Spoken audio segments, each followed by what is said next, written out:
Quando un padre di famiglia togli lo stipendio, togli la dignità, stiamo vedendo nel nostro paese quello che sta accadendo. È successo anche a un nostro collega nel 2010 che si è suicidato.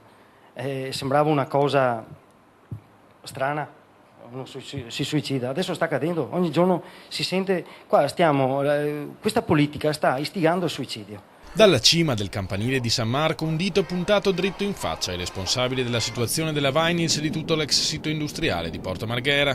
La protesta di Nicoletta Zago, Lucio Sabadini e Alessandro Gabanotto è servita soprattutto a questo: denunciare con forza la vergogna di una situazione frutto di precise scelte politiche. In Italia la chimica di base non deve più sussistere e la politica ha deciso che a Porto Marghera non si deve più produrre il PVC. Ai lavoratori non è stato dato nessun percorso dignitoso in questa riconversione dell'area. Le persone le stanno uccidendo. Siamo scesi intorno a mezzanotte in seguito alle forti pressioni delle forze dell'ordine, raccontano i 3 operai poche ore dopo in diretta a Focus TG. San Marco è un obiettivo sensibile, non potevamo resistere di più, non volevamo creare danni di alcun genere, soltanto far sentire la nostra voce. L'azione ha comunque portato a 2 risultati. Un nuovo incontro al Ministero dello Sviluppo Economico è stato fissato per il 16 ottobre, mentre il Comune di Venezia è entrato in trattativa con Carive per cercare di ottenere il prima possibile un anticipo dei 5 stipendi dovuti agli operai.